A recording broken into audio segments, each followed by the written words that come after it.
The fork froze halfway to my mouth. A text from an unknown number. "Don't react. They're recording you." I didn't blink, but my heart hammered against my ribs like it wanted to escape. What were they doing behind my back? And why today? Of all days? I forced myself to take the bite, chewing mechanically while my eyes stayed fixed on my son's face across the table. His smile looked rehearsed, his wife's even more so. Something was terribly wrong in my own home. My name is Evelyn Moore, and at 68 years old, I thought I'd seen enough of life to recognize when storm clouds were gathering. I'd been a chief accountant at Piedmont Insurance Group for 32 years before retiring, trained to spot discrepancies in columns of numbers and inconsistencies in financial statements, but somehow I'd missed the signs in my own home. I've lived in this 2-story colonial in Asheville's quiet suburbs for the past 3 years. Ever since my husband Robert passed away from a sudden heart attack, the house felt too big after he was gone, rattling with memories in every corner. When Michael, my only son, suggested moving in with his wife Tracy and their son Evan, I'd welcome them with open arms. It seemed like the perfect solution company for me, stability for them, and a chance for me to be close to my 10-year-old grandson. The arrangement had worked well enough at first. Michael had always been a good son, quiet and steady like his father. He worked as an IT manager downtown, leaving early and coming home late. Tracy stayed home, ostensibly to take care of the house and Evan, though I'd noticed she spent more time at the country club than doing any actual housework. Not that I minded. I enjoyed cooking and keeping busy. But over the past year, the atmosphere had shifted like seasons changing. It started with small comments from Tracy, delivered with a smile that never quite reached her eyes. "Oh, Evelyn, you must be so tired carrying all those grocery bags. Maybe it's time to consider simpler meals?" Or, "The stairs must be getting harder for you. Have you thought about moving to a nice assisted living community? They have such wonderful activities for seniors." At family dinners, she'd steer conversations toward articles she'd read about the burden of elder care, or stories about her friends' parents who'd graciously moved to retirement homes to give the younger generation space to flourish. Michael would sit silently, pushing food around his plate, never quite meeting my eyes. I'd spent years analyzing human behavior through numbers: who paid their premiums on time, who filed suspicious claims, who tried to game the system. People revealed themselves in patterns, and Tracy's pattern was becoming clear. She wanted me out of my own home. The comments escalated subtly. "This house is so expensive to maintain. Evelyn, wouldn't you be happier in a smaller place without all these responsibilities?" She'd started leaving brochures for retirement communities on the kitchen counter, always placed where I'd find them during my morning coffee. I chose silence as my weapon. Every barb, every passive-aggressive suggestion, I absorbed without reaction. I smiled, nodded, and continued making Evan's favorite chocolate chip cookies every Sunday.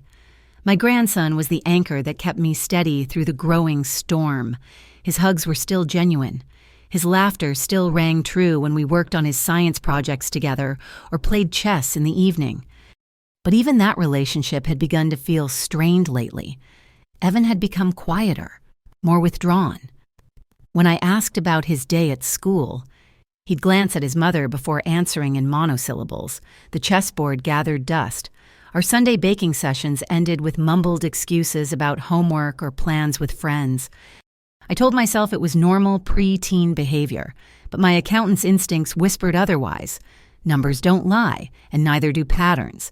Something was systematically dismantling the bonds between my grandson and me, and I had a strong suspicion about the architect of that destruction. Still, I held my tongue. At my age, I'd learned that sometimes the best strategy was patience. Let them show their hand first. Keep your cards close and your expression neutral.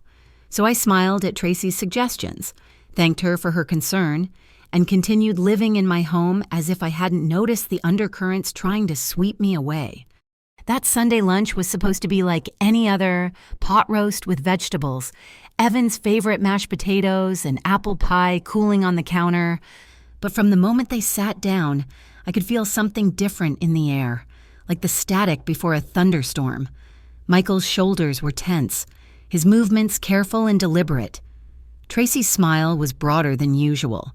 Her voice pitched just a bit too high as she complimented the food she usually picked at. And Evan, my dear grandson, wouldn't look at me at all. The grandfather clock in the hallway had just chimed 12:30 when my phone vibrated against my leg. I almost ignored it. Sunday lunch was sacred family time, and I'd taught Michael better than to have phones at the table. But something made me glance down at the screen hidden in my lap.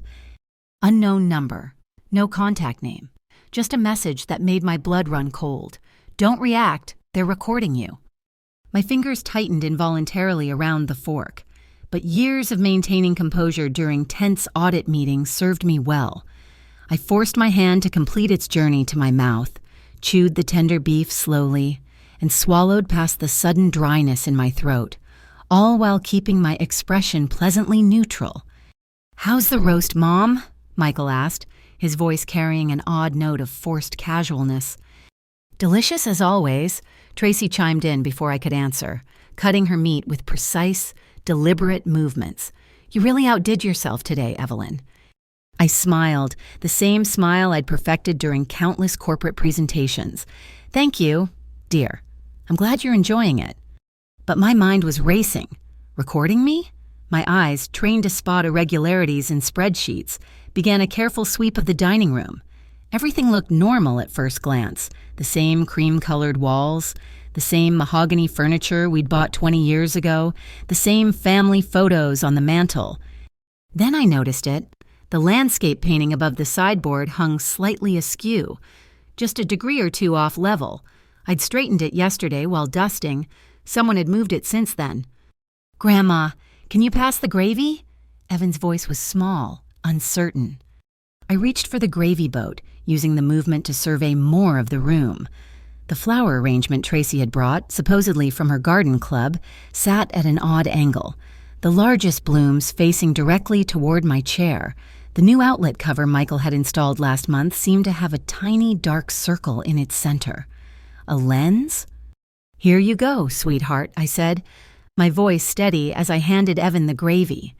He took it without meeting my eyes, shoulders hunched as if he wanted to disappear into his chair.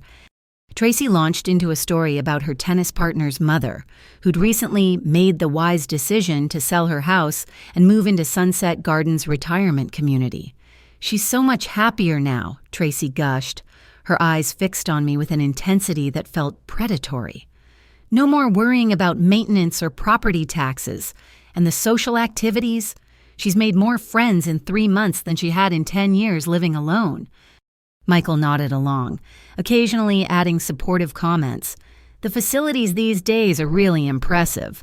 Mom, nothing like the old folks' homes from your generation." Old folks' homes? The phrase hung in the air like a gauntlet thrown down. I was supposed to react to that, wasn't I? Get defensive, argue that 68 wasn't old, that I was perfectly capable of maintaining my own home. Instead, I took another bite of roast and smiled. "That sounds lovely for her. Change can be refreshing at any age." Tracy's eyes flickered with something, frustration, disappointment.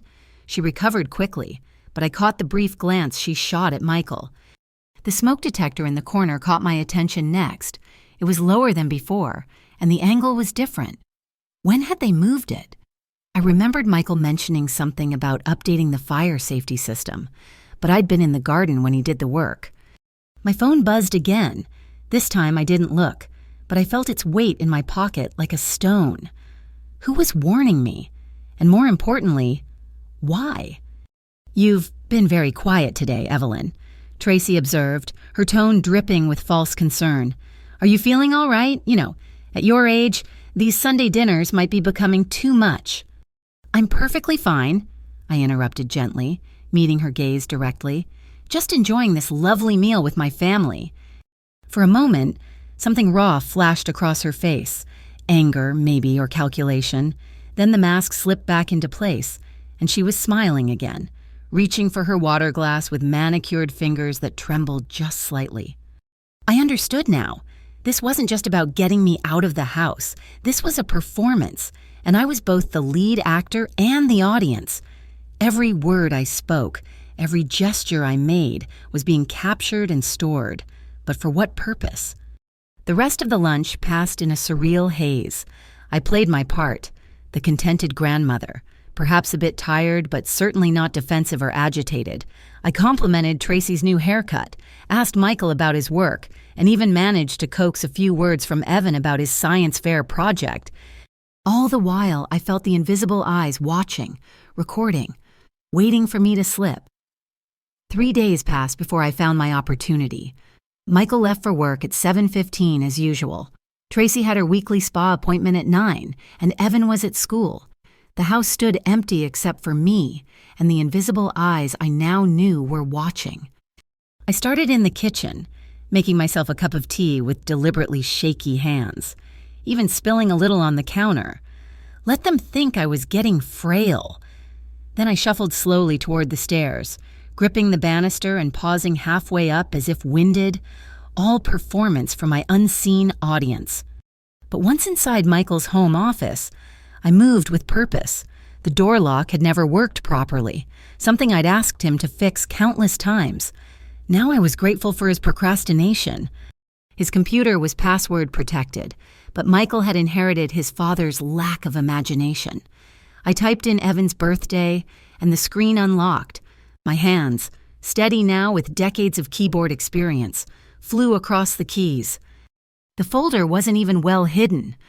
Archives sat plainly on the desktop, as if they'd never imagined I'd look inside. Dozens of video files organized by date stretched back 3 months. My stomach turned as I clicked on the first one. There I was, in the kitchen, reaching for a glass on the high shelf, but the video had been edited. My smooth movement now appeared jerky, unsteady. They'd added frames to make it look like I'd nearly dropped the glass, when in reality I'd simply been rearranging the cupboard. The next video showed me in the garden, bent over my roses, again, edited to make my normal gardening look like a struggle, with added clips of me supposedly stumbling when I'd simply been stepping over the garden hose. File after file revealed the same pattern, conversations clipped and rearranged to make me sound confused, normal activities manipulated to appear dangerous or unstable. They'd even edited footage of me cooking, making it seem like I'd left the stove on when the unedited timestamp showed I'd turned it off immediately. But it was the folder labeled Evan's room that broke my heart. Tracy sat on Evan's bed, her face a mask of false sympathy. I know it's hard, sweetheart, but Grandma is getting older. Sometimes older people become different, confused, even mean, though they don't mean to be. But Grandma's not mean, Evan protested, his young voice uncertain. Not yet, Tracy said, smoothing his hair. But we've seen signs. That's why we need to be careful. Sometimes she might say things that don't make sense, or forget important things. We're trying to help her, but she's very stubborn. Soon, she'll need to go somewhere with trained professionals who can take better care of her. Will I still see her? Of course, Tracy lied smoothly. But it won't be the same. And when she's gone, this beautiful house will be all ours. You can have a bigger room. Maybe turn her space into a game room. Wouldn't that be nice? Video after video showed similar conversations, a careful campaign of poisoning my grandson against me. They'd filmed him doing homework while Tracy whispered about my declining mental state, recorded bedtime stories that twisted into tales of confused grandmothers who needed to be helped by moving away. My hands shook now, genuinely this time, as I plugged in the portable drive I'd hidden in my pocket. 32 years of protecting sensitive financial data had taught me the value of backups. I copied everything, the edited versions, the originals they'd foolishly kept, the conversations with Evan, even their email exchanges about the plan. One email from Tracy to someone named Derek made my blood boil. The old bat is tougher than we thought, but the edited footage is convincing. My cousin at Sunset Gardens says they just need a family member's statement of concern and some evidence to start commitment proceedings. A few more weeks should do it. Commitment proceedings, they weren't just trying to get me to leave voluntarily. They were building a case to have me declared incompetent. I found more folders, financial projections showing how much they could make selling my house, research on power of attorney laws in North Carolina, links to forums about dealing with difficult elderly parents. The front door alarm chimed. Tracy was home early. I quickly ejected the drive, slipping it into my pocket as I closed all the windows. My heart pounded as I heard her heels clicking up the stairs. There was no time to get back to my room. "Evelyn," her voice was sharp, suspicious. "What are you doing in here?" I turned slowly, letting confusion cloud my features. "Oh, Tracy dear, I was looking for Michael. I wanted to ask him about... I let my voice trail off, touched my forehead as if trying to remember. Her eyes lit up with predatory satisfaction. "Michael's at work, remember? You know you're not supposed to be in his office." "I'm sorry," I said, shuffling past her toward the door. "I just get so mixed up sometimes." "Of course you do," she said, and I could hear the smile in her voice. "Why don't you go rest? I'll make sure to tell Michael about this." I nodded meekly and made my way to my room, the portable drive burning like a coal in my pocket. Let her tell Michael. Let her add this to their collection of evidence. Because now I had evidence of my own, and I knew exactly what to do with it. That night, I lay awake until 2:45 a.m., listening to the house settle into silence. When I was certain everyone was asleep, I retrieved my laptop from its hiding place behind the winter coats in my closet. The portable drive felt heavy with purpose as I plugged it in. First, I made copies of everything onto 3 separate cloud storage accounts, each with different passwords that had nothing to do with family birthdays. Then I began my research. Carla Morton's name had come up during my retirement party 5 years ago. A colleague had mentioned her as the best elder law attorney in North Carolina, someone who'd helped her mother fight off a predatory nephew trying to steal her estate. I found Carla's website, read through her impressive victories, and composed a careful email requesting an urgent consultation. By 4 a.m., I'd also researched North Carolina's laws on recording without consent, elder abuse, and financial exploitation. My accounting brain cataloged each piece of information, building a case as meticulously as I'd once built financial reports. The next morning, I continued my performance. I forgot to put sugar in my coffee, then made a show of being confused about it. I asked Michael the same question twice at breakfast. Every staged mistake was another brick in their wall. But now I knew I was building my own fortress behind it. Carla Morton called me at 10:30, while Tracy was at her book club. Her voice was crisp, professional, and blessedly understanding. "Mrs. Moore, I've reviewed your email and the sample files you sent. This is clearly a coordinated attempt at elder financial abuse. Can you come to my office this afternoon?" "I'm supposed to be napping," I said carefully, aware the house might have audio recording too, but I sometimes go for walks that last a few hours. "Perfect. 2 p.m. And Mrs. Moore? Bring everything you have." I dressed carefully for my walk, choosing comfortable shoes and a light jacket. I even made sure to move slowly past the hidden cameras, pausing to catch my breath at the door. Let them see a frail old woman going for her doctor-recommended exercise. Carla Morton's office was a fortress of mahogany and legal books, but her smile was warm as she gestured me to a chair. She was younger than I'd expected, perhaps early 50s, with sharp eyes that reminded me of my own when I'd caught someone padding their expense reports. "Show me everything," and she said simply. For the next 2 hours, we went through the files methodically. Carla's expression grew darker with each video, especially the ones of Tracy manipulating Evan. "This is psychological abuse of both you and your grandson," she said, making notes on a legal pad. "The editing alone shows clear intent to deceive, and these emails about commitment proceedings, that's conspiracy to commit fraud." "What can we do?" I asked. "First, we need to preserve all evidence. I'll have my technical expert verify the videos haven't been tampered with on your end.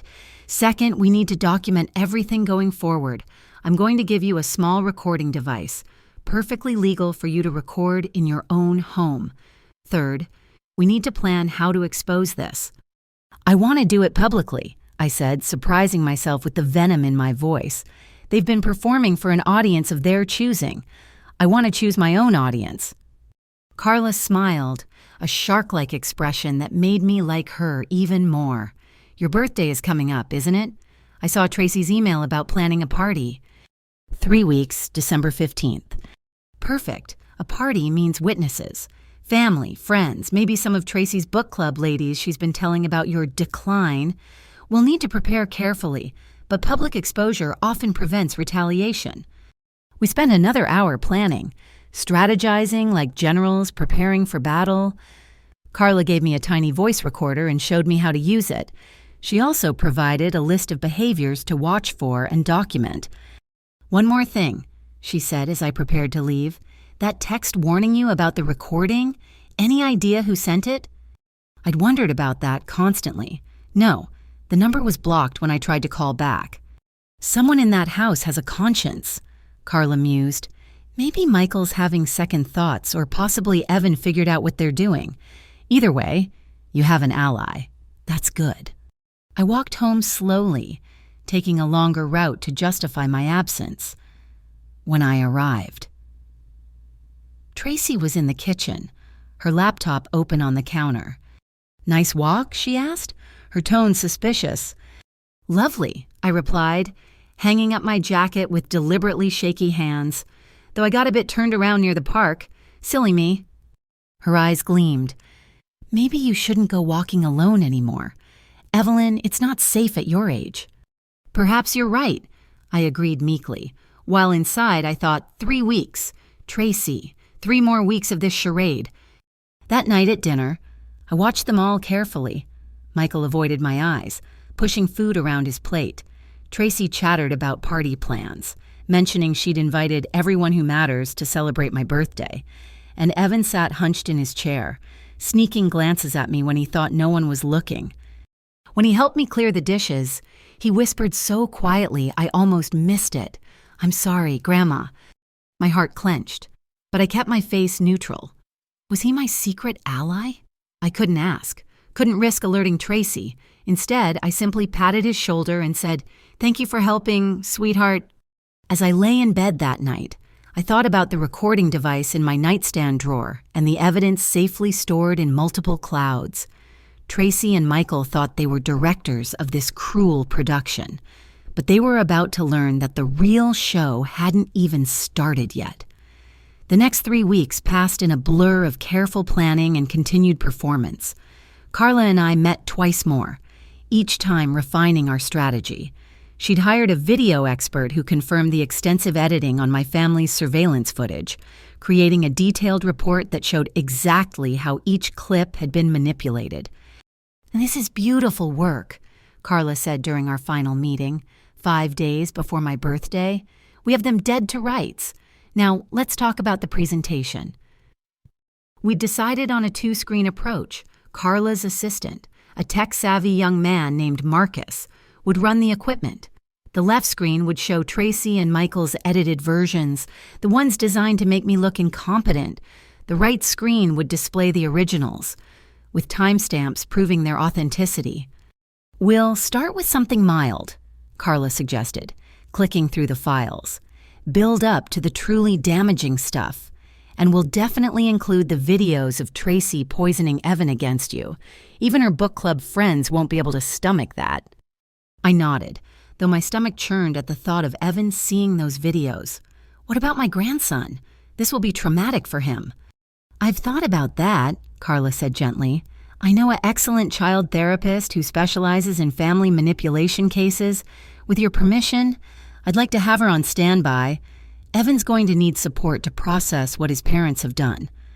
The recorder Carla had given me proved invaluable.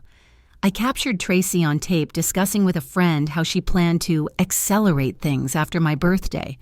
Once everyone sees how confused she's getting, it'll be easier to get the commitment papers signed, she'd said, not knowing her words were being preserved for evidence. I also recorded Michael finally confronting Tracy about her plans, a conversation I overheard from the hallway. "This is going too far," he'd said, his voice strained. "She's my mother." "Your mother who's sitting on a $2 million house while we're drowning in debt?" Tracy snapped back. "Don't go soft on me now. We've come too far to stop."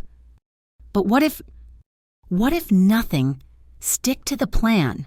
Or would you rather explain to your son why he won't be going to college?" The manipulation ran deeper than I'd imagined. They weren't just greedy, they were desperate. But that didn't excuse what they'd done to Evan, or to me. As my birthday approached, I watched Tracy throw herself into party planning with manic energy. She invited 40 people, including several of Michael's colleagues, her entire book club, and neighbors who'd known us for years. She wanted an audience for my supposed decline, not knowing she was actually gathering witnesses for her own downfall. The night before the party, I couldn't sleep. I stood at my bedroom window, looking out at the garden I'd tended for 3 years, wondering if I'd still be living here after tomorrow. Win or lose, things would never be the same. My phone buzzed, another unknown number. "Be strong tomorrow, the truth needs to come out." Evan. My heart broke and soared simultaneously. My brave grandson, trapped between loyalty to his parents and love for his grandmother. I typed back quickly, "Thank you. Everything will be okay." The message failed to deliver. He'd already deleted the burner phone app, covering his tracks. Smart boy, too smart to be manipulated forever. Party day dawned bright and cold. I played my part perfectly at breakfast, asking Tracy twice about the party time and pretending to forget we were having a party at all. Her eyes lit up with each confused moment, and I saw her texting furiously under the table, probably alerting her co-conspirators to amp up their sympathy performances. Carla arrived early with Marcus, disguised as party planning assistants. They set up the projection equipment while Tracy was distracted with the caterers. The screens were positioned perfectly visible from every angle in the living room, but not obviously the centerpiece until they were turned on. Guests began arriving at 2 p.m. I greeted each one warmly, noting who seemed genuinely happy to see me and who wore expressions of pity. Tracy had done her work well. At least half the guests clearly expected to see a doddering old woman barely holding it together. As the party progressed, I gave them subtle glimpses of what they expected. I called someone by the wrong name, deliberately choosing someone who looked nothing like the person I was addressing. I asked for my glasses while wearing them. Small things, carefully calculated to make Tracy confident her plan was working. By 3:30, everyone had arrived. Tracy clinked her champagne glass, calling for attention. She stood in front of the blank projection screens, unknowingly positioning herself perfectly for what was to come. "Thank you all for coming to celebrate Evelyn's 69th birthday," she began, her voice dripping with false warmth. "As many of you know, this has been a challenging year for our family. Watching someone you love struggle with the natural effects of aging is never easy." I caught Carla's eye. She nodded to Marcus. The screens flickered to life behind Tracy. The first video appeared as Tracy continued her speech, unaware of the screens glowing behind her. On the left, the edited version showed me struggling to lift a grocery bag, nearly dropping it, looking confused and frail. On the right, the original footage revealed the truth, me easily carrying multiple bags. The struggle, nothing more than a brief adjustment of my grip. "Diet, and while we've tried to support her at home, Tracy continued, "It's becoming clear that Evelyn needs more help than we can provide." A murmur rippled through the crowd as people noticed the screens. Tracy's friend Janet actually gasped, pointing. Tracy turned, her face draining of color as she saw the side-by-side comparison. "What is this?" she demanded, whirling back to face me. I stood slowly, my voice clear and steady. "No more pretending. The truth, Tracy. Something you've forgotten exists." The videos continued rolling. Clip after clip showed the elaborate deception conversations edited to make me sound confused. Normal activities manipulated to appear dangerous. The timestamp comparisons were damning, showing exactly how much effort had gone into crafting each lie. Michael jumped to his feet. "Mom, what are you doing? Turn this off." "Sit down, Michael," I said quietly. "Everyone needs to see what you've done." The crowd watched in stunned silence as the evidence mounted. Some of Tracy's book club friends were already backing away from her, their faces twisted with disgust. Michael's colleague from work pulled out his phone, likely recording everything. Then came the videos from Evan's room. Tracy's voice filled the space, poisonous and clear. "Grandma is getting sick in her mind. Sweetheart, that's why we need to help her move somewhere safe." "Stop it!" Tracy shrieked. Lunging toward the equipment, Carla's assistant Marcus stepped smoothly in front of her, his large frame an immovable barrier. "Don't touch the equipment, ma'am," he said calmly. The worst video played, Tracy explaining to Evan how they'd have his grandmother's house once she was gone, how he could have a game room where my bedroom was. Several guests made sounds of outrage. Mrs. Patterson from next door was crying. "You monster," someone whispered. I wasn't sure who. Evan stood frozen by the dessert table, his face white as paper, tears streaming down his cheeks. My heart shattered for him, but this had to happen. The truth had to come out. "There's more," I announced, my voice carrying over the murmurs. Tracy and Michael didn't just want me out of my home, they were building a case to have me declared incompetent, to steal not just my house, but my freedom. Carla stepped forward, every inch the professional attorney. "My name is Carla Morton, and I represent Mrs. More in this matter. What you've seen today is extensive evidence of elder abuse, fraud, and conspiracy.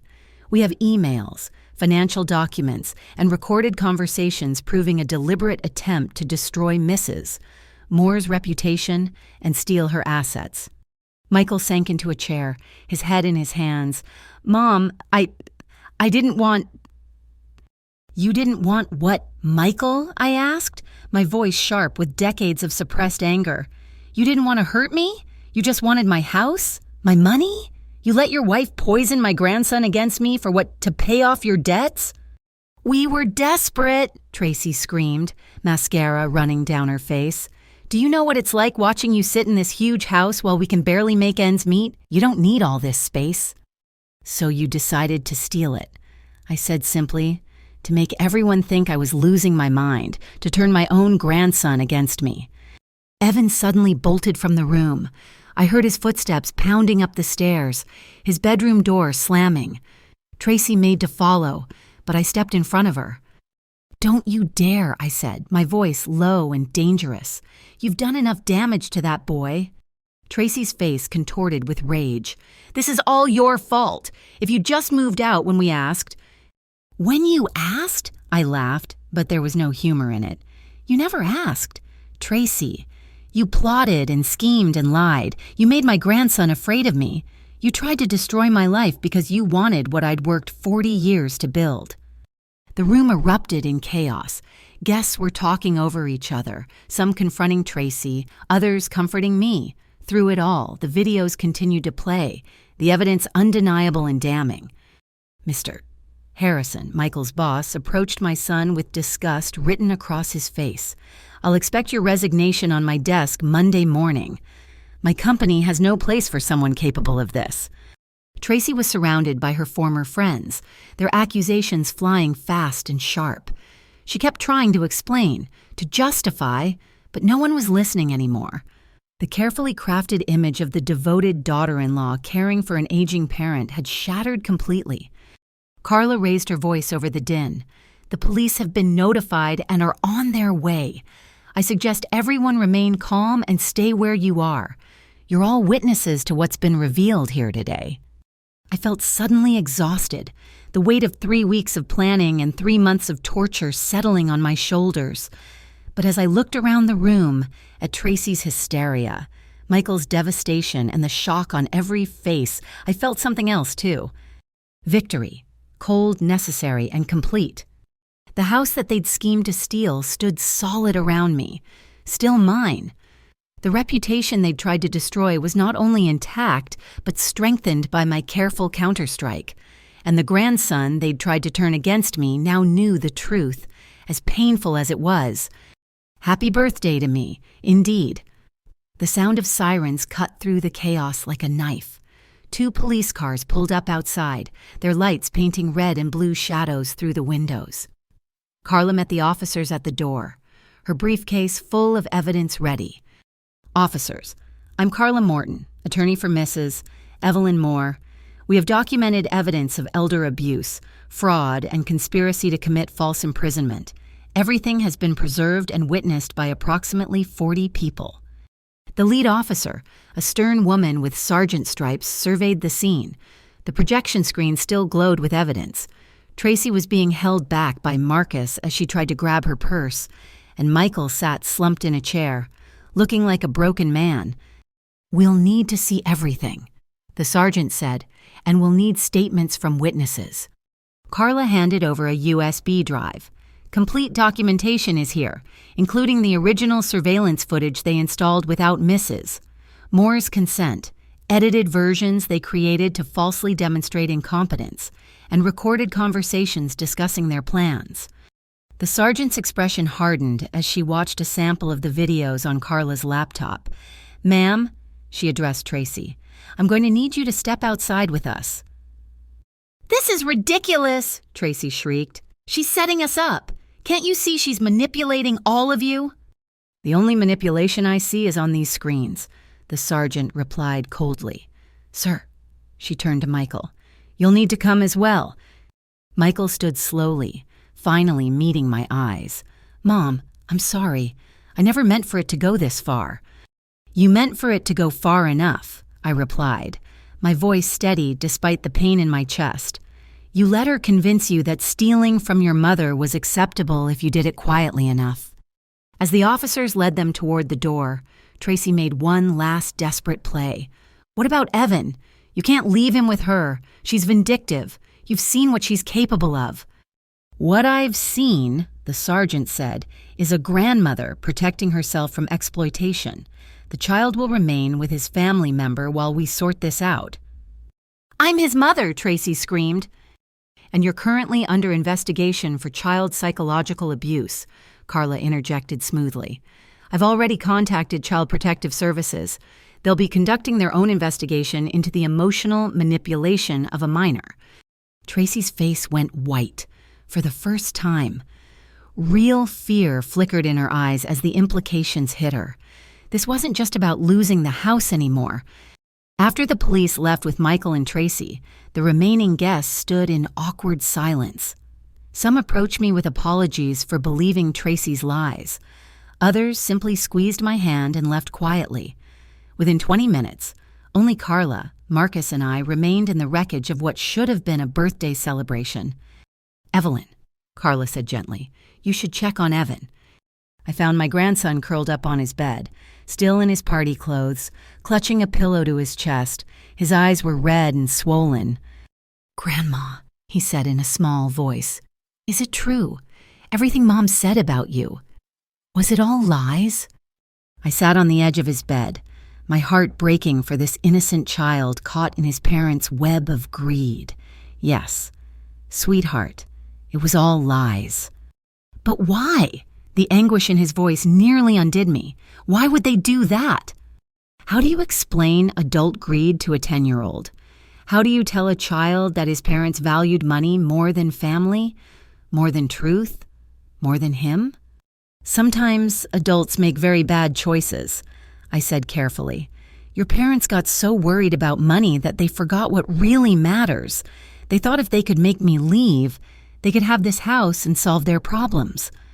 I heard them talking sometimes. Evan whispered, "Late at night when they thought I was asleep. Mom said you were rich and selfish for not giving them money. Dad said you'd worked hard for everything you had. They fought about it a lot." "I'm sorry you had to hear that." "Mom made me lie," he continued, tears starting fresh. "She said I couldn't play chess with you anymore because you were getting confused and might hurt me. But you never seemed confused to me. And then she'd ask me questions about things you said, wanting me to say you forgot stuff or said weird things. I didn't want to lie. Grandma, I'm sorry. I pulled him into my arms, holding him as he sobbed. "Oh, my brave boy. You tried to warn me, didn't you? That text message?" He nodded against my shoulder. "I used Tyler's phone during a sleepover. I deleted it right after. I wanted to tell you everything, but I was scared. Mom said if I didn't help, we'd lose our home and it would be my fault." "None of this is your fault," I said firmly. "Not one bit. Your parents made choices, and now they have to face the consequences. But you did nothing wrong, and sending that warning, that was incredibly brave." We sat in silence for a while, the late afternoon sun slanting through his window. Finally, Evan pulled back, wiping his eyes. "What happens now?" he asked. "Will Mom and Dad go to jail?" "I don't know," I answered honestly. "They'll have to answer for what they've done, but no matter what happens, you'll be safe here with me. I promise you that." "Mom was wrong," he said quietly. "You're not selfish. You're the strongest person I know." Downstairs, Carla was packing up the projection equipment with Marcus.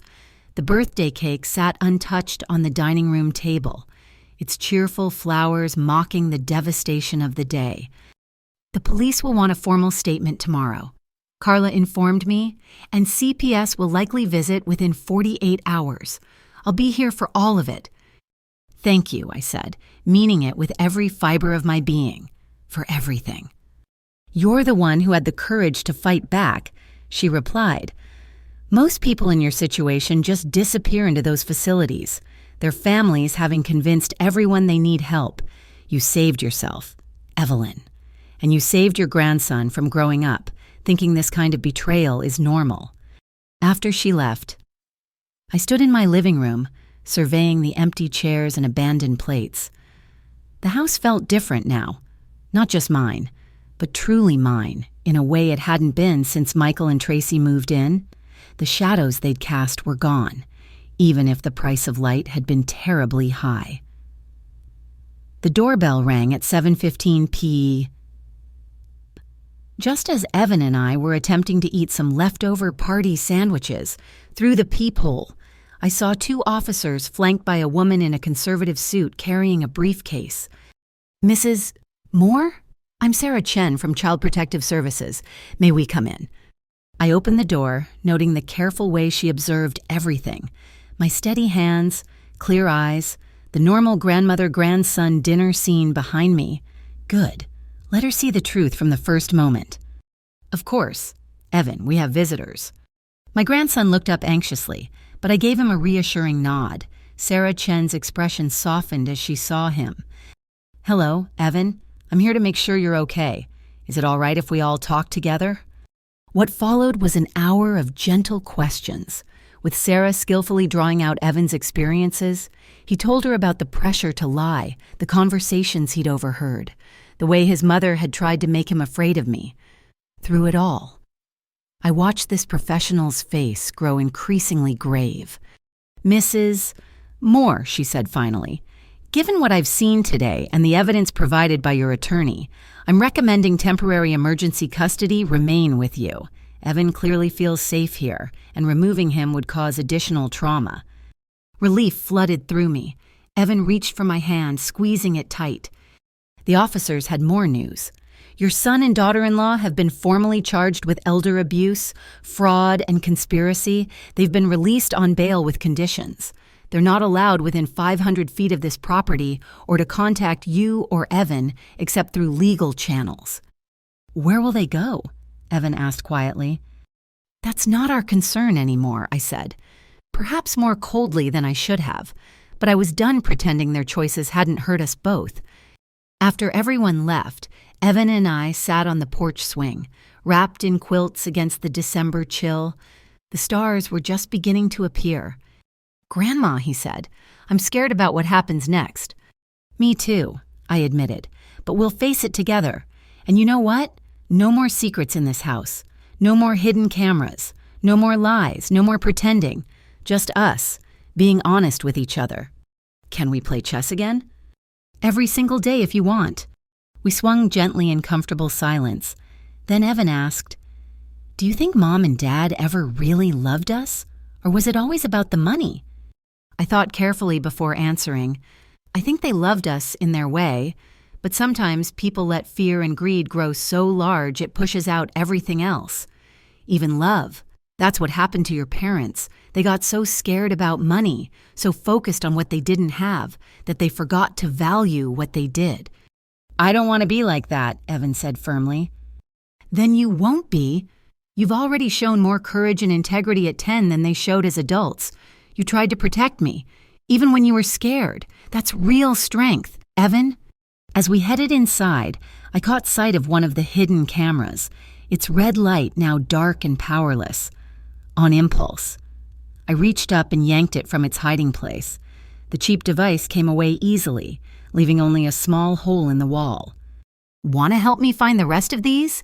I asked Evan. His face lit up, the first real smile I'd seen from him in months. Yeah, it'll be like a treasure hunt, except we're finding the bad stuff instead of good stuff. We spent the next hour going room by room, pulling down cameras and microphones. Each device we found went into a box, evidence for the prosecution. Carla had said, but more than that, each one removed was a small act of reclamation. This was our home, not a stage for their performance. By the time we finished, we'd found 12 cameras and 8 audio devices. The box sat heavy on the kitchen table, a physical representation of months of violation. 20 devices, Evan said, shaking his head. They really wanted to catch you doing something wrong. But they didn't, I reminded him, because I wasn't doing anything wrong.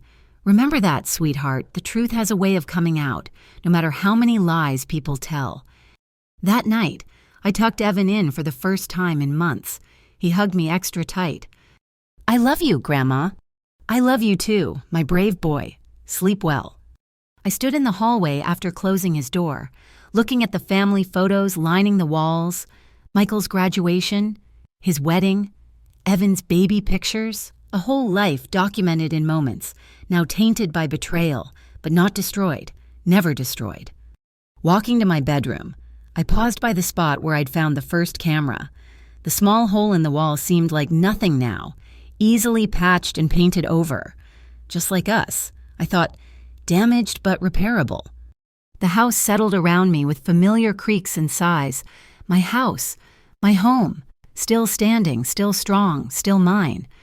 I thought about the birthday cake downstairs, untouched and probably stale by now. Tomorrow I'd throw it out and bake a fresh one. Evan and I would celebrate properly.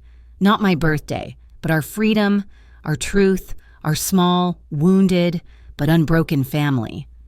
The last thing I did before bed was look at that text message one more time. Don't react. They're recording you. 5 words that had saved everything. 5 words from a 10-year-old boy who loved his grandmother more than he feared his parents. I smiled, turned off the light, and for the first time in months slept peacefully in my own home.